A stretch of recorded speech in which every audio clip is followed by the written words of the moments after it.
Okay, so thank you everyone for coming today, and I'm very appreciative of that, given that I know that this is a little bit of a dense topic, but we truly appreciate it. So today we are going to be presenting joint work between, of course, Grigory, me, and Reihane, who should also be here somewhere, right?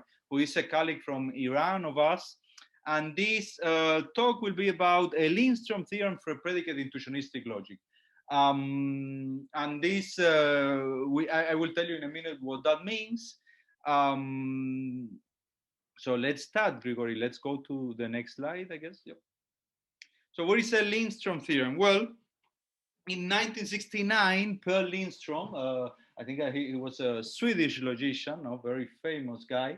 He proved one of the perhaps, I mean, at least in my view, one of the most remarkable results in the model theory of classical logic. He provided a first characterization, which is the most famous one of the model theory of this particular logic, in terms of some of the most famous theorems that we are familiar with. Everyone in an introductory logic course would have seen this at some point, namely compactness and the Luhmer-Schkolem theorem. So he showed that any expressive extension of first order logic would have to make one of these two desirable properties fail. So you would have to lose something in order to gain expressive power here. So you would have to give up something. But of course, this was not the only Lindstrom theorem that Lindstrom actually showed. At the moment, of course, it was not called a Lindstrom theorem, obviously, but later named after him. So it was not the only one. He also showed that the same thing can be accomplished, for instance, with the Tarski Union Property, the so-called CAP property, which is that partial isomorphisms preserve the truth of first order formulas, that the same thing could also be done when you consider properties such as uncountable omitting types or the Robinson joint consistency property. So Lindstrom showed that a certain, at least 5 kind of results of this sort, where he located a number of combinations of model theoretic properties of first order logic that were unique to first order logic. No other extension of first order logic. If you go to an infinitary logic, or if you go second order, you would always have to give up some of these nice theorems. And these results, basically, they started single-handedly this area of abstract or so-called soft model theory. And why is it called soft model theory? Well, Grigory, I think that we can go already to the next slide.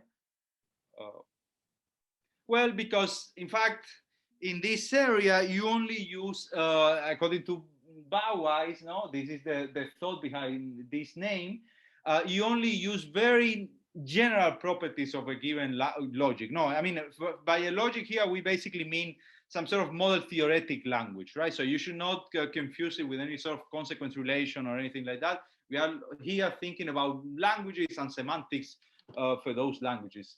So basically, Bauweiss noticed, look, given that all of these theorems use properties that are shared by other logics, right? So you take any of these random theorems, except for the uncountable omitting types theorem, because that one on its own suffices to characterize first order logic. Except for that one, you are going to be able to get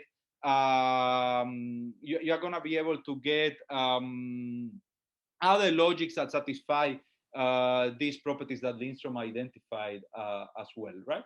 I mean, each individual one, but of course, the combinations that characterize first order logic, those are going to be unique to first order logic, obviously. And the standard. I think I have a correction. There is at least one other property which is all sufficient, and that will be the closure for the ultra product construction. Oh, of course, yeah. But of course, yeah, this, yes, that could also work. But I mean, I was thinking just of the, the original Lindstrom results. So this one, Lindstrom doesn't consider this one, of course. But yes, of course, this is a trivial kind of Lindstrom theorem, because we know that we can characterize first order logic by means of these. This is a standard kind of result. But the original Lindstrom theorems, they were looking at sort of more kind of concrete, specific, interesting, model theoretic theorems. And the standard references, of course, this collection edited by Weiss and Pfefferman, where you can see all sorts of developments in this area of abstract model theory. So, Grigory, shall we go to the next slide? Yep. Yes. Yep. Perfect. Thank you. Yeah. So, in fact, of course, because we have this area in the setting of classical logic, you might wonder, well, would it be possible to do some of this stuff, to find some more theoretic properties of non-classical logics that would characterize one particular language or other? Would this be something reasonable? Could it be accomplished in a sort of reasonable sense? And for instance, there is a nice paper by Garcia Matos and Vananen, where they basically consider this as a sort of methodological proposal. And of course, there is a number of results in this area. I will tell you a little bit about them. In the context, I will tell you about them in the context of modal logic, but of course they exist for other sort of non-classical logics as well. They exist for many value logics. For instance, in the context of Bukashevic's logic, there is a beautiful Lindstrom theorem, which also applies to continuous logic, that was obtained by Javier Caicedo. And there are a number of other similar results for other sort of non-classical logics, but in general, this area is not as well developed as, of course, the area of abstract model theory in the classical sense. As you know, this is sort of a usual kind of situation that we have when we move from classical logic into the non-classical kind of setting. And I think that it's a very worthwhile area, and certainly because of the nature of Lindstrom theorem, it's such a fundamental theorem in a certain sense. I think that the only point of comparison that I have for a result like Lindstrom's would be something like, the Girl's incompleteness theorem, because it's such a level of abstraction that I'm very baffled by the fact that someone could come up with something like this, right? And it would be interesting, of course, to obtain these sort of results as well in a sort of non-classical context. So shall we go then to the next slide, Grigor? And for instance, in the case of modal logic, this area has gotten quite a bit of attention, and it started off with the work of the Reihane here in this particular paper, where he showed that, in fact, a very sort of, the property that he found that characterizes modal logic is in fact not so pretty. It's a sort of very specific kind of property, not soft, not very soft in the sense of Bauweiss. And this is the so-called finite depth property, that every model formula has some finite depth, such that, if you look at a submodel up to a certain depth, then that submodel is going to have, is going to make that formula true, if and only if the whole model is going to make the formula true. So the Reihane showed that this property characterizes modal logic, that any expressive extension of the language of basic modal logic is going to break this property. Basically, right? So Grigory, shall we go to the next one? But of course, then Van Benthan came along, and he greatly improved, in my personal view, of course, on this result. And he showed that, in fact, if you consider invariance under bisimulations and compactness, that alone suffices to characterize modal logic, because it would imply the sort of the Reihane characterization, the Reihane-Lindstrom theorem, and in fact, this theorem that Van Benthan obtained is analogous to a theorem that Lindstrom had proved for first order logic, where it said, well, look, if your logic has the cap property and compact, then that logic has to be basically first order logic. And the cap property is the analog in first order logic to invariance under bisimulations in modal logic. So basically, Van Benthan showed a result that is completely analogous to a result that was known for classical logic, which made it very beautiful, in my view, at this. Grigory, the next slide. Yeah. But then other researchers got involved in the problem. And as I said, Lindstrom used a variety of properties. He used also so-called abstract completeness, that the collection of validities of a logic are recursively enumerable. And he used, as I mentioned as well, the Tarski Union Property. And this Lindstrom theorem, using the Tarski Union Property, that result is extremely modular in the sense that you really can shift around the logic, and somehow, because of the nature of the result, if you play your cards right, no, and of course it requires a lot of work to play the cards right, no? And you will see it in this particular context that it's a lot of work what Grigory did here. Then you can get a Lindstrom theorem for the Tarski Union Property as well. And in fact, Otto and Piro obtained such a Lindstrom theorem using this property, compactness, and invariance under bisimulation for the guarded fragment of first order logic and modal logic with a global modality. And then Grigory, the next one, please. So, but now, an important caveat, all the previous three theorems for modal logic that I talked about, they all were proved in a context where the class of structures considered is basically the class of structures for the modal logic K, right? So there are no conditions on the accessibility relation. It's just generic, any random model that you could consider. But then Sebastian Enquist, he came along and he noticed that certain tricks could be played in order to establish similar Lindstrom theorems, but this time restricting himself to classes of models. For instance, any class of model which is defined by a so-called strict Horn formula.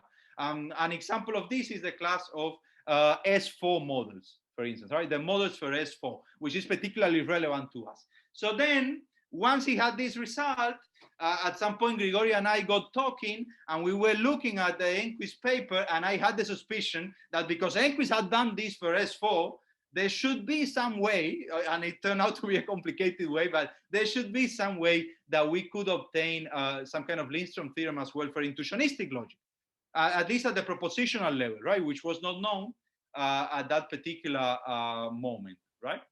So Grigory, can you go to the next slide? Yep.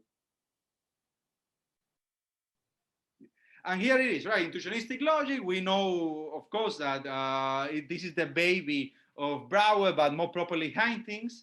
And we showed, indeed, we managed to prove that with the Tarski Union Property, a certain form of compactness and invariance under what Grigory coined assimulations in a paper where he characterized the intuitionistic fragment of first order logic, then you can obtain a Lindstrom theorem, right? Using techniques that mix what Enquist had done, but then now you have to redo that in the intuitionistic setting, and things become much more complicated because there is no classical negation around.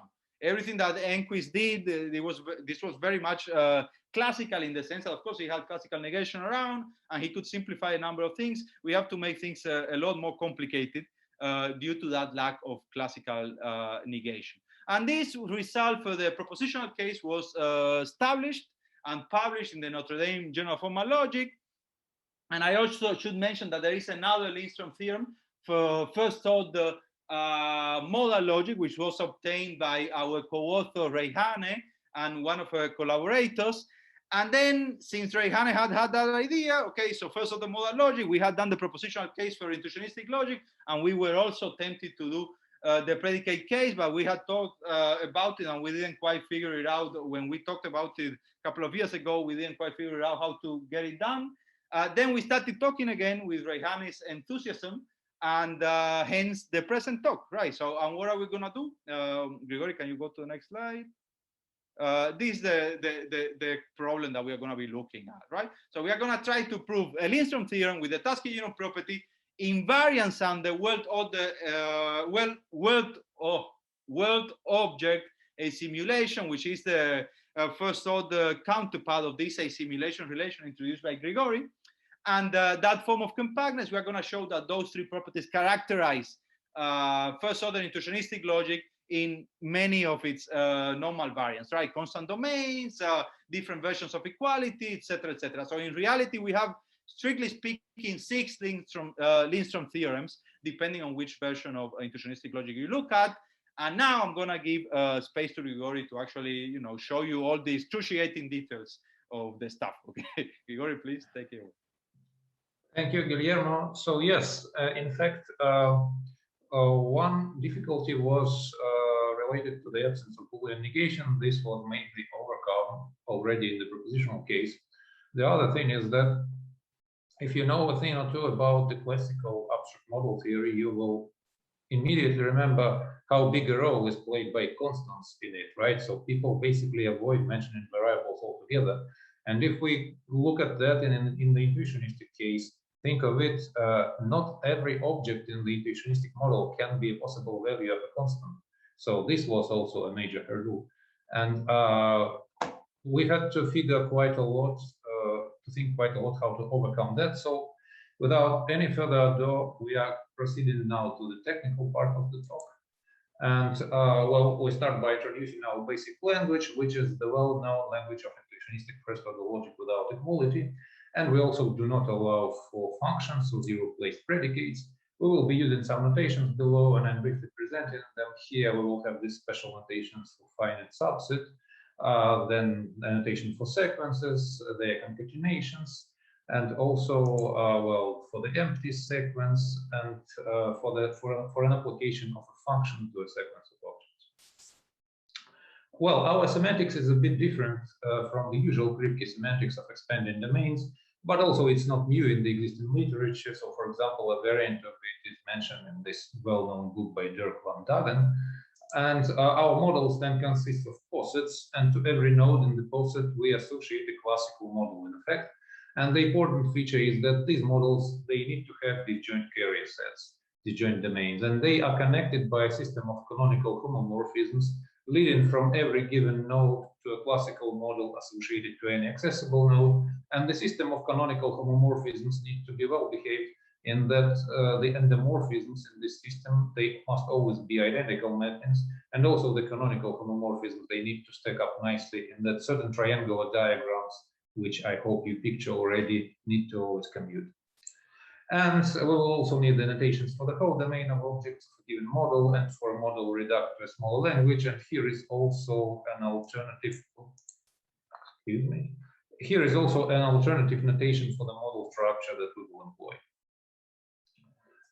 And now we can define the notion of a submodel, and M is a submodel of N if and only if their underlying posets are in a submodel relation. Every classical structure associated to a node in M is a classical submodel of the corresponding classical structure in M. And the canonical homomorphisms of M are just restrictions of the canonical homomorphisms of N. Now it is well known that a subset of a classical model is a carrier set of one of its submodels if and only if it is closed for the functions in the language and contains constants. And a similar criterion is possible for our notion of submodelhood, and it is given in the following lemma. So we see that here, that given a subset of an underlying frame of any given model and the subset of domains associated to the node in our frame subset, if this is the latter subset is closed for the relevant canonical homomorphisms and contains constants, then such a pair can be construed as an underlying frame and the object domain of submodel of a given model N. And moreover, the submodel associated with this pair of sets has to be unique. And we can even show, although this is not used in our main result, but I have to mention it, that we can even show that the pairs of sets described on the previous slides are in one-to-one correspondence with the family of submodels of a given model. And in particular, if we take any subset of an underlying poset in a given model and take as the other subset in the pair just the union of the domains associated with the node in the frame subset, this already defines a submodel of our model in a unique fashion. So we can also speak of submodels induced by sets of nodes. And it is also clear that we can take unions of countable submodel chains to get a big model, which will then be a superstructure for any model in the chain. And as usual, we will also need to mention the pointed and the rooted models, as well as the so-called generated submodels, which are here then construed just as submodels induced by the set of successors to a given node in the underlying frame. We now proceed to define an isomorphism between the models, and it is basically an isomorphism between the underlying frames plus the isomorphisms between the associated classical structures. But note that also a certain square diagram here needs to compute, and that passing first to a homomorphic image of an object in a given model, and then applying the isomorphism must be the same as the other way around. Now, how do we add to such a model a tuple of new constants? Remember, I spoken about our troubles with the constants. So how do we add to such a model a tuple of new constants with some specified tuple of values? Well, the easiest case is when our model is rooted and the values for the constants are already in the root. Then we can add the constants in a unique and natural fashion and get an extended root model. However, when a model is not rooted but pointed, more generally, this is not generally possible. So we may have a submodel first and then add our constants.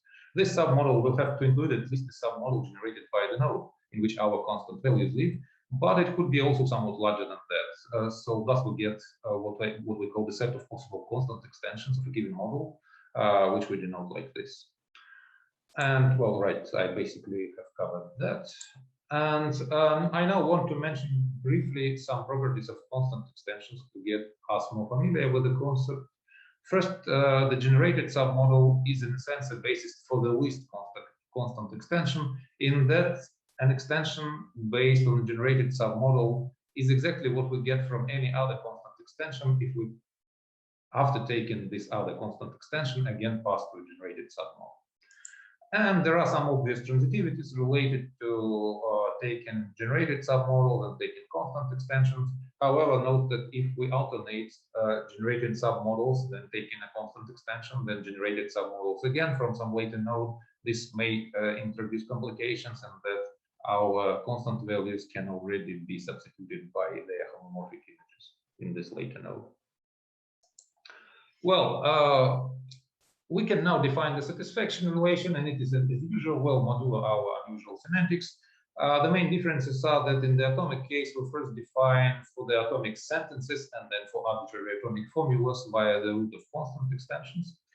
And well, the quantifier clauses are also a bit involved, since we also employ the constant extensions here, but this is for an easier comparison with the more general case of an abstract intuitionistic logic below. For intuitionistic logic itself, such a definition would be an overkill, definitely.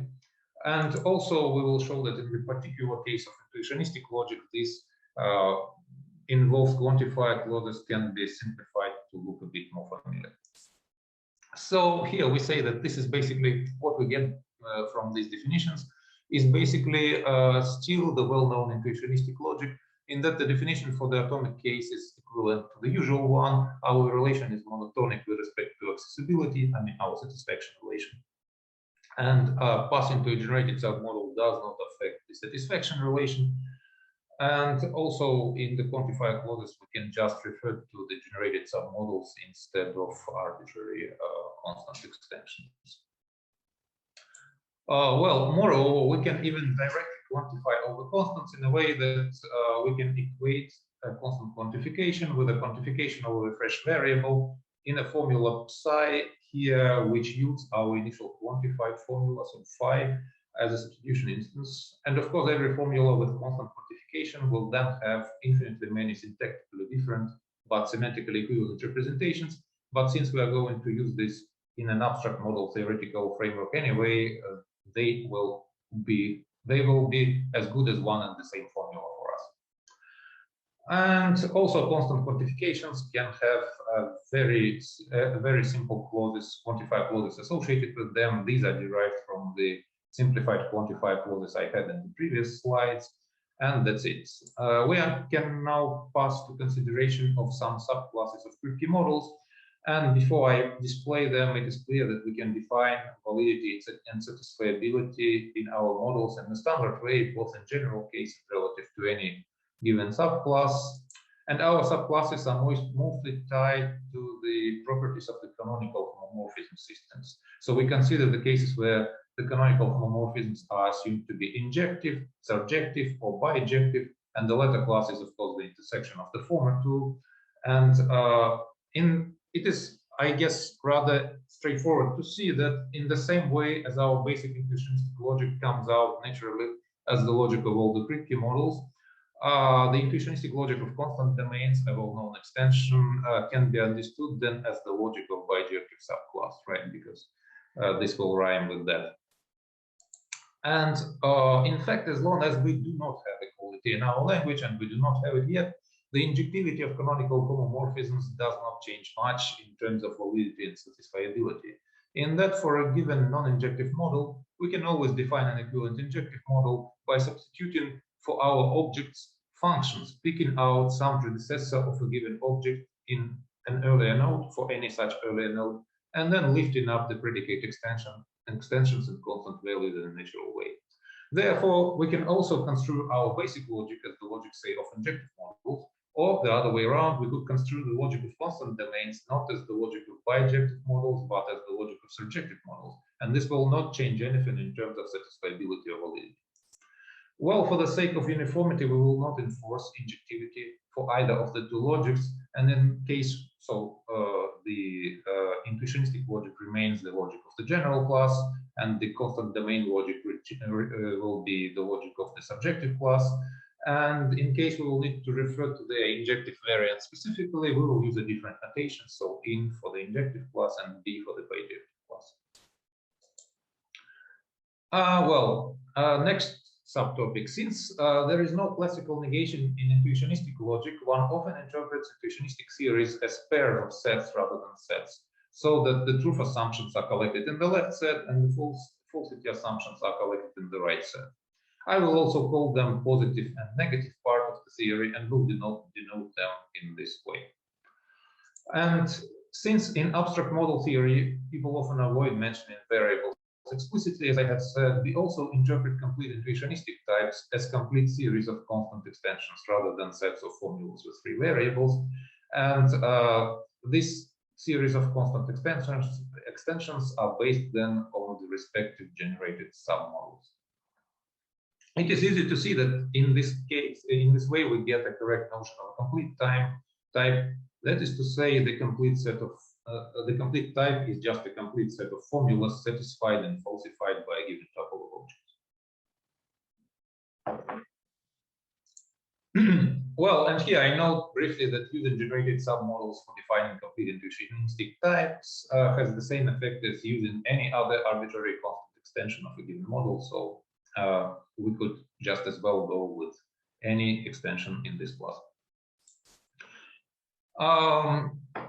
And since we represent the types and theories as pairs of sets, we will also define the inclusion component-wise and will extend our notation for satisfaction relation accordingly. So our model can then also satisfy a pair of sets, right? Where this will mean for the left set that the formulas on the left set are all verified and the formulas on the right set are all falsified. And of course, now that we know what the complete types are, we can also define the elementary submodel relation using the coincidence of complete types in the usual way. And in yet another standard move, we can now also define the elementary embeddings. And this is basically a variant of the set of conditions we had for isomorphisms. Only the domain mapping is now generally an injection rather than an isomorphism between the associated classical structures. But this injection has to ensure the coincidence of complete types. The defined notions, they have many standard properties familiar from the classical model theory. So, for example, every model is trivially embeddable into itself. Every embedding carves out an isomorphic image of the embedded model in its range model. And we have the so-called principle of isomorphic correction right here, which says that every embedded model has an extension which is isomorphic to the range model of the given embedding. And also, I would like to mention here that the elementary submodel is preserved when we pass to a small language. And we are ready now to introduce the more general notion of an intuitionistic type than the complete type, so maybe also incomplete. And basically, we have three kinds of such types. The successor types as pairs of formulas as pairs of formula sets. Finitely satisfiable among the successors of the given node. We have then existential types as formula sets finitely verifiable within the domain of a given node. And we have universal types which are finitely falsifiable among the successor domains of the given node. And then it is easy to see that complete types then come out as variant of successor types. So in this definition, we actually have a full classification of the intuitionistic types. And then, of course, there is these types are closely connected with the respective expressive means of intuitionistic first-order logic. And this connection is spelled out precisely in this class, so in this slide. So basically, successor types are connected with intuitionistic implications. Existential and universal types are connected with the respective quantifiers. We can now define the realization of type, and basically an elementary superstructure of a given structure realizes its type if and only if this type is included into an appropriate complete type in this elementary superstructure. I guess it would be too much to go into all the details, but here is the precise definition anyway. Okay, we can now define in the standard way the family of the types of a given model. Before, we did only define types for a given node plus a type of objects in the domain of this node. We can now standardly lift this notion up to the level of a model, and we then define the saturated models as the models realizing all of their types. And we note in passing that if the type is realized in some model, then this same type is also realized in every elementary superstructure of this model. And also, if a model realizes every type of another model, then this relation persists if we go to a smaller language. We now come to the so-called assimulations already mentioned by Guillermo, and they are intuitionistic version of the world object bisimulations known from first-order model logic. And world object bisimulations, in their term, they are basically like a hybrid between the well-known bisimulations and the Ehrenfeucht-Frisé games for the first-order logic. So the definition looks, and I guess is a bit involved, but in comparison, say, to bisimulations, what we have here is that atoms are preserved only in one direction, not both ways. And we only have the back condition for the successor nodes and no fourth condition, but the back condition is somewhat stronger than the usual back condition we know from bisimulations to model logic.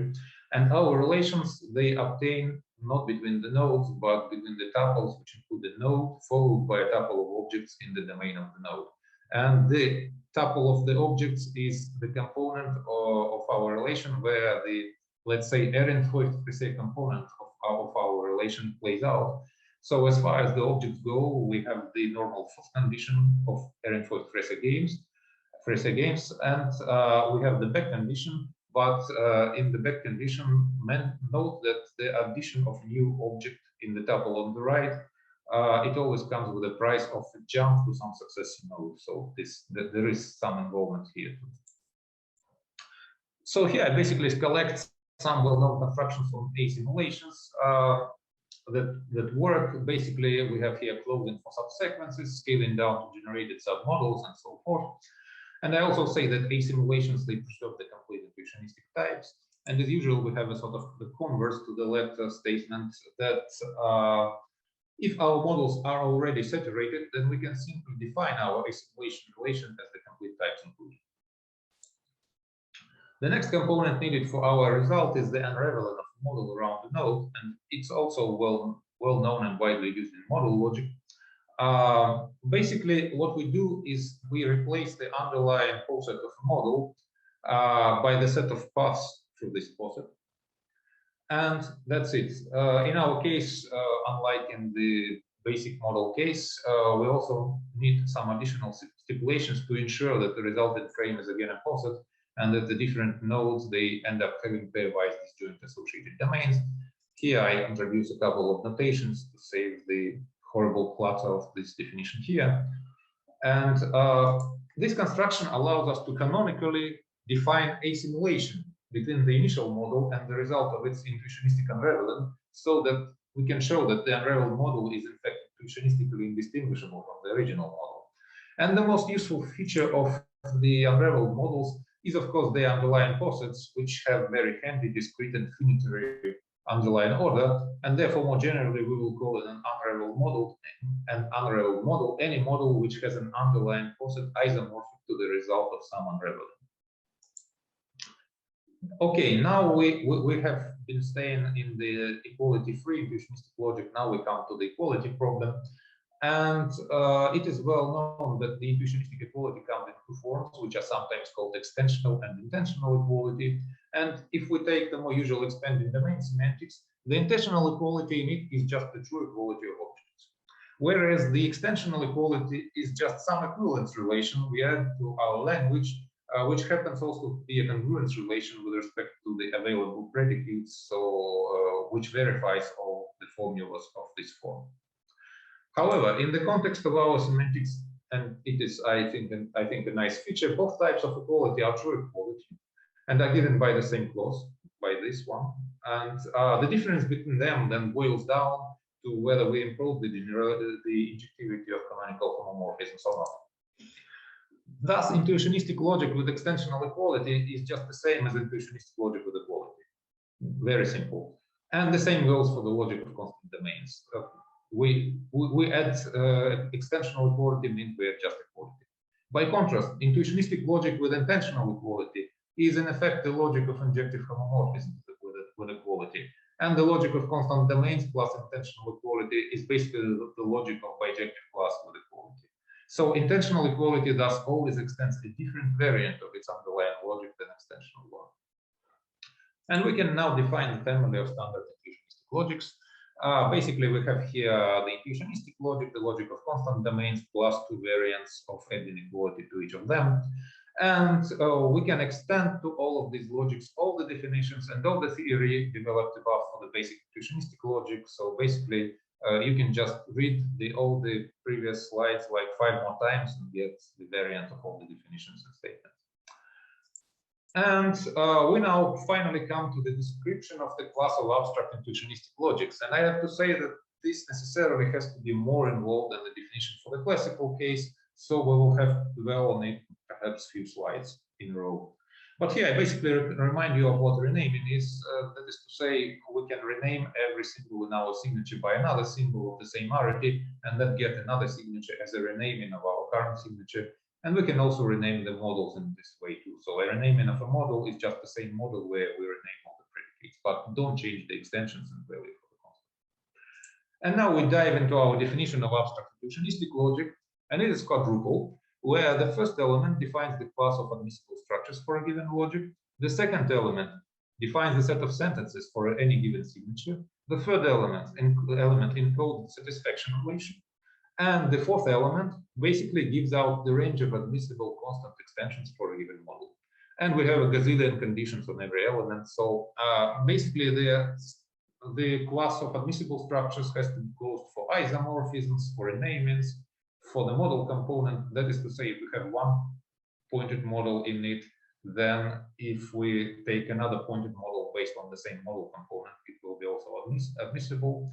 It must be closed for reducts. It must be closed for constant extensions, in that if one model is admissible, then there must be at least one constant extension of it that is also admissible. And finally, it must be also closed for the unions of countable model chains. And the second component, well, I have said about them basically, but here what I have is the restrictions on the set of admissible constant extension. And basically, the set of admissible constant extensions for every logic must be an empty subset of the constant of our above defined set of constant extensions. But this subset must also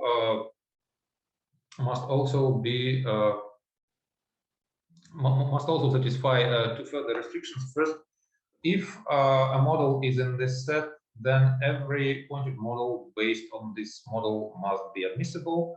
And say we have one model in this set and another model in the general set of constant extension. And it is such that the theory, the L theory of our admitted model at this world is just the same as the L theory of this other model.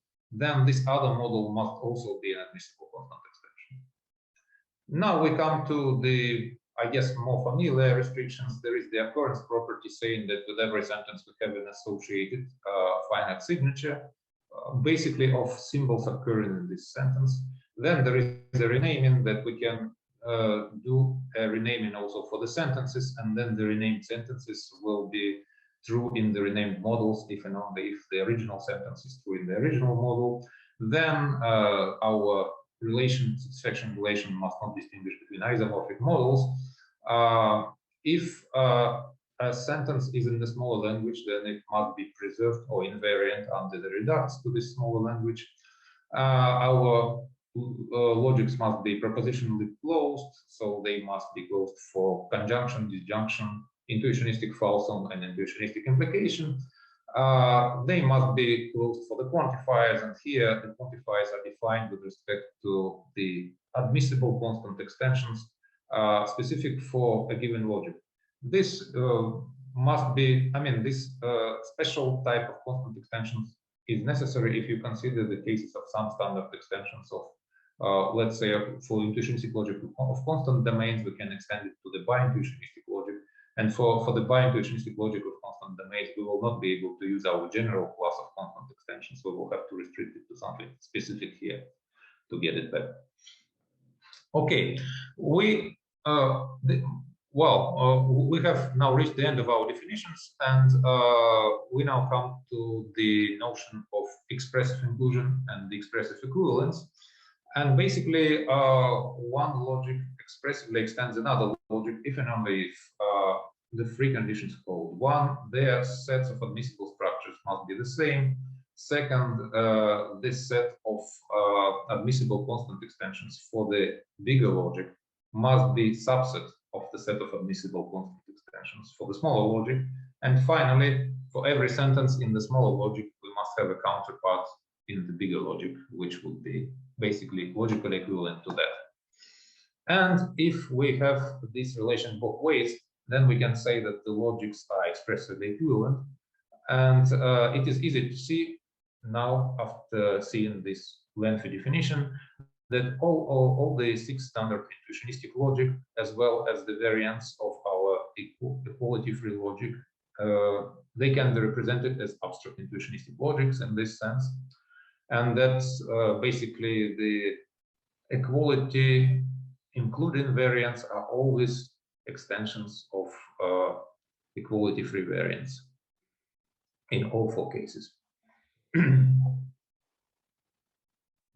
However, we also get that the basic intuitionistic logic does not have, properly speaking,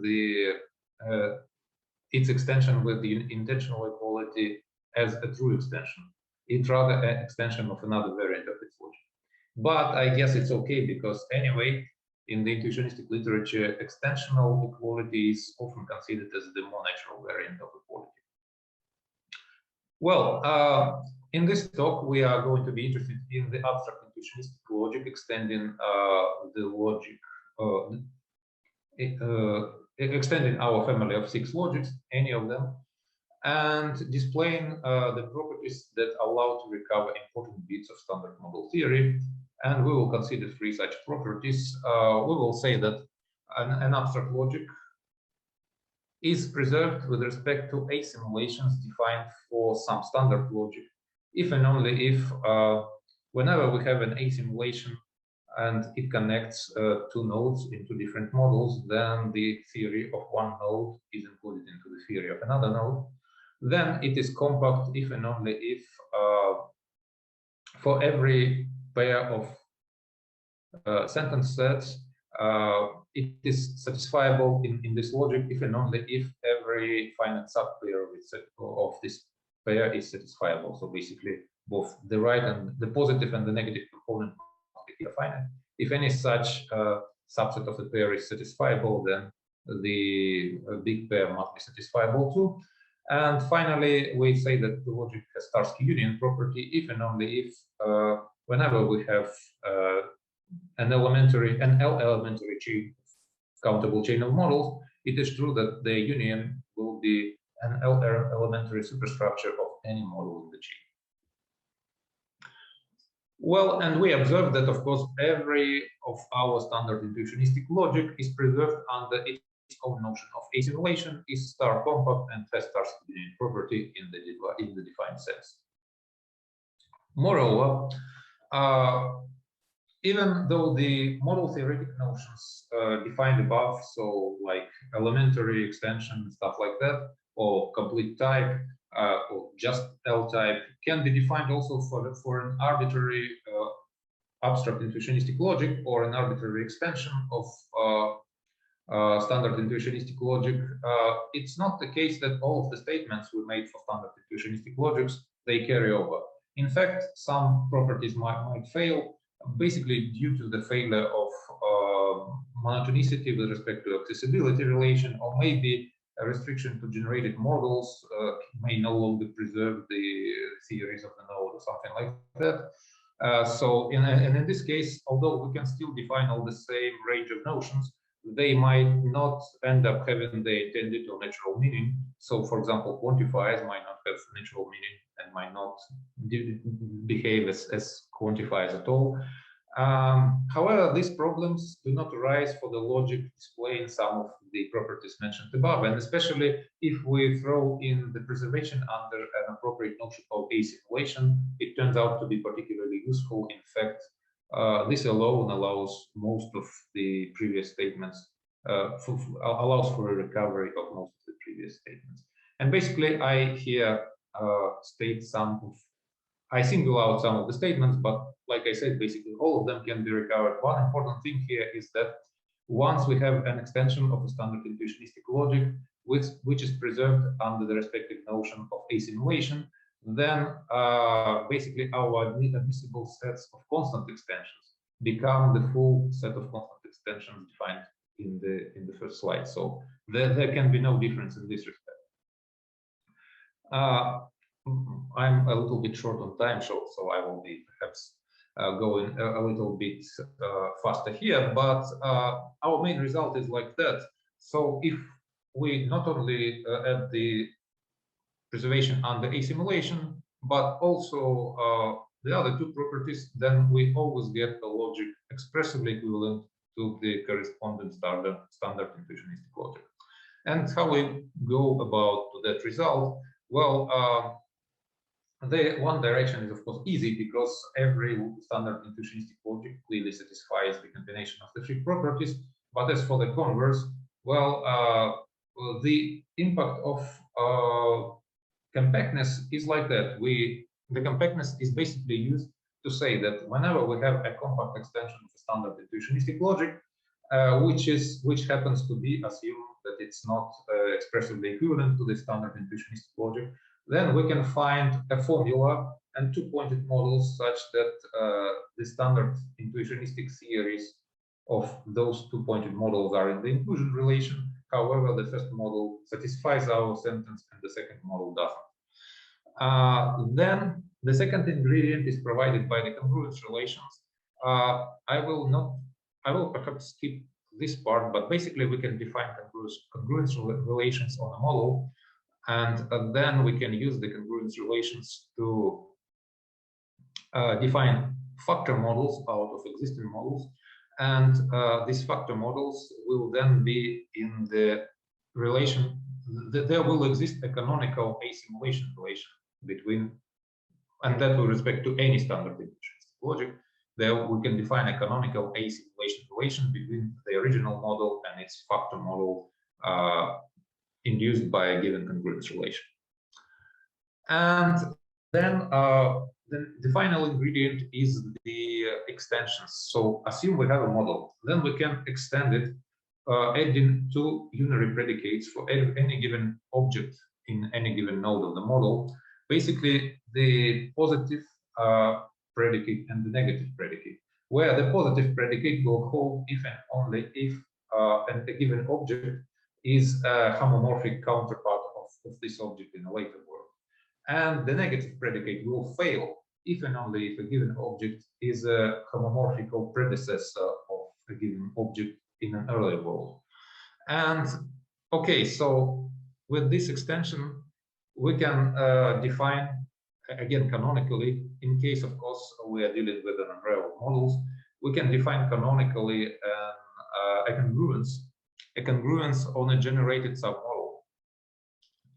Okay, so maybe I will take this apart a little bit because this was already a bit meandering. So suppose we have an unraveled model, and suppose we have another model in the extended signature, so in the signature extended by these predicates for the object. And suppose that the distinguished world in this object, it has the same theory as the distinguished world in our initial model after we add all those predicates. And then we can define this relation. It will be just equality if in the other model, in the N, so not in the M. We can define this relation. It will be just equality in case our objects do not satisfy any of the added unary predicates, and it will be if and only if they satisfy the same sets of unary predicates, if they satisfy some, and it will be a congruence on the generated submodel of N.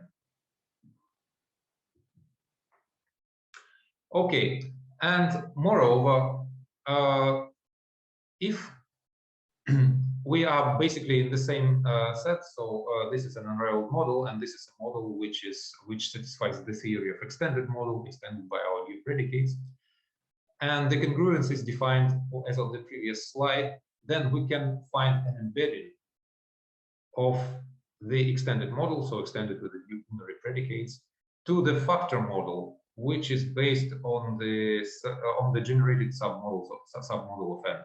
And this embedding will relate the distinguished model of M, or M star in our case, since we have added all the new predicates, with the distinguished world of N. I will spare you the details, but after we have done this embedding, what we do basically is that we show that if we have an unraveled model, then we find an extension of it, which is also an unraveled model and which realizes every type of the initial model. And the sketch is like that. We basically encode all the types of the initial model in new predicate letters. So for every successor type, we add two predicates letters because we have two parts, the positive and two parts, the positive and the negative one. And for the existential and universal type, we add one. We add one predicate letter, but the arity is one more object here. And here is basically our encoding. You may see that basically the successor types, they are still related to implications, and the existential types, they are still related to existential quantifications, and the universal types are still related to the universal quantifications. And this guy is now finitely satisfiable. I have included the argument here, but I guess we don't have the strength to go through it. But we may go back to it in the Q&A part if you wish. Now, if it's finitely satisfiable, then we use compactness, and the whole set must be satisfiable. Then we take a model satisfying it, and we take its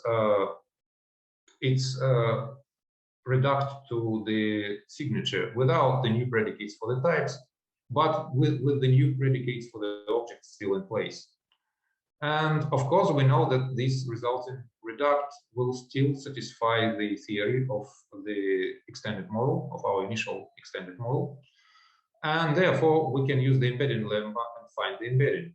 Embedding into the factor model of a generated submodel of our model satisfying the big theory of our reduct. And for this embedding, we will have our worlds connected, our distinguished worlds connected. And our initial model will carve out an isomorphic counterpart in the other model. And therefore, we can already use the isomorphic correction and find an extension for our initial model, which will be in the relation of isomorphism with the other model, with the model into which we have it embedded.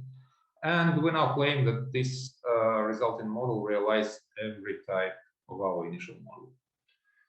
Well, and then it remains to notice that we can now throw away all the object predicates, all the unary predicates, both from the initial model and from this bigger model realizing every type of it. and it will still realize every type of the reduct. And it only remains to notice that our extension of the initial model is in relation of isomorphism of the other model, which is unraveled, so it's an unraveled model itself.